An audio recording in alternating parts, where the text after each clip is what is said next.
السلام علیکم ورحمۃ اللہ وبرکاتہ۔ امید ہے کہ آپ سب بخیر ہوں گے۔ تو آج کا سوال ہے، ڈاکٹر محمد محسن کی افسانہ نگاری پر ایک مضمون لکھی ہے۔ یہ سوال ہے، تو آپ اس کا جواب کچھ اس طرح سے لکھ سکتے ہیں: صوبہ بہار میں اردو افسانہ کی روایت بہت مستحکم رہی ہے۔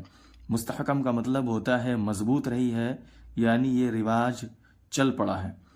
سہیل عظیم آبادی کے بعد جن لوگوں نے اردو افسانہ کے زلف کو سنوارا اور نکھارا، یعنی اس کو ترقی دی، اردو افسانہ کو ترقی دی، ان میں محسن عظیم آبادی کی شخصیت بھی نہایت اہم ہے۔ یہی وجہ ہے کہ سید محمد محسن کا شمار اردو کے افسانہ نگاروں میں ہوتا ہے۔ وہ بنیادی طور پر نفسیات کے پروفیسر تھے، یعنی ان کا اصل جو ان کی دلچسپی تھی وہ کہہ رہے ہیں کہ وہ نفسیات سے تھی، اور نفسیات ان کا خاص موضوع تھا، یعنی کہ ان کا خاص میدان تھا، وہ نفسیات کا تھا۔ لیکن نفسیات کے استاد ہونے کے باوجود انہوں نے اردو افسانے کی طرف بھی توجہ دی، یعنی ایٹ اے ٹائم ایک ہی ٹیچر جو ہے وہ کئی سارے سبجیکٹ پڑھا سکتے ہیں، تو اسی طریقے سے ان کا کمانڈ جو تھا وہ کہہ رہے ہیں نفسیات کے ساتھ ساتھ اردو افسانے میں بھی بہت اچھا تھا، اور یہ اردو افسانہ بھی اچھی طریقے سے جانتے تھے۔ وہی کہہ رہے ہیں کہ ان کا خاص موضوع نفسیات تھا، لیکن نفسیات کے استاد ہونے کے باوجود انہوں نے اردو افسانے کی طرف بھی توجہ دی اور کئی افسانے لکھے۔ چنانچہ ان کے افسانوں کا ایک مجموعہ انوکھی مسکراہٹ اور اردو افسانے کی دنیا میں بہت ہی مقبول و معروف ہوا۔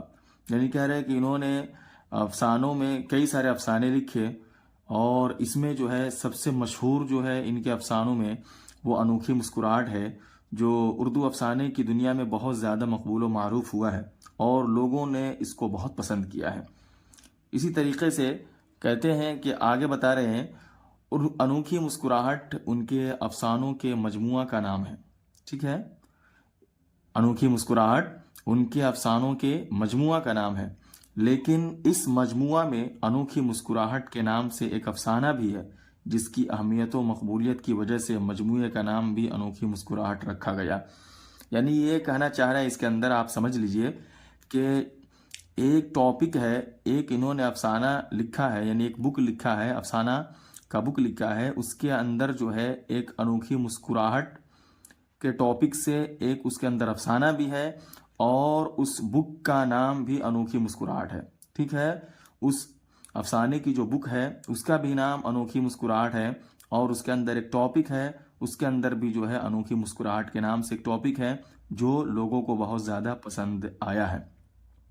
ایک بار اور اوپر سے پڑھ دیتے ہیں، آپ سن لیجئے، اور سننے کے بعد جو ہے اس کو اپنی نوٹ بک میں نوٹ کریں گے، اور اس کے بعد میں یاد کر کے اچھے سے اچھے نمبرات لانے کی کوشش کریں گے۔ سوال ہے، ڈاکٹر محمد محسن کی افسانہ نگاری پر ایک مضمون لکھیے۔ بالکل جیسے ہی کتاب میں سوال لکھا ہوا ہے اسی کو اتار کر ہم نے جو ہے کچھ خلاصہ لکھا ہے اس کا، تو اس کا جواب آپ کچھ اس طریقے سے لکھ سکتے ہیں: صوبہ بہار میں اردو افسانے کی روایت بہت مستحکم رہی ہے۔ سہیل عظیم آبادی کے بعد جن لوگوں نے اردو افسانے کی زلف کو سنوارا اور نکھارا، ان میں محسن عظیم آبادی کی شخصیت بھی نہایت اہم ہے۔ یہی وجہ ہے کہ سید محمد محسن کا شمار اردو کے افسانہ نگاروں میں ہوتا ہے۔ وہ بنیادی طور پر نفسیات کے پروفیسر تھے، اور نفسیات ان کا خاص موضوع تھا، لیکن نفسیات کے استاد ہونے کے باوجود انہوں نے اردو افسانے کی طرف بھی توجہ دی اور کئی افسانے لکھے۔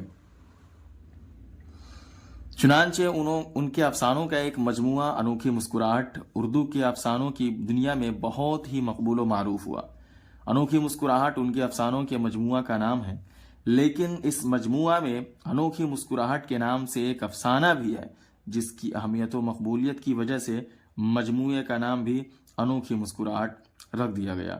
امید ہے کہ آپ کو یہ سوال اور اس سوال کا جواب مختصر انداز میں، یعنی شارٹ وے میں سمجھ میں آ گیا ہوگا، اور میں آپ سے امید کرتا ہوں کہ آپ اسے یاد کر کے اور اسی انداز میں لکھنے کی کوشش کریں گے، تاکہ آپ اچھے سے اچھے نمبرات حاصل کریں۔ چلیے اگلی ویڈیو میں اگلے لیسن اور اگلے سوال کے ساتھ پھر ملتے ہیں، جب تک کے لیے اللہ حافظ، السلام علیکم ورحمۃ اللہ وبرکاتہ۔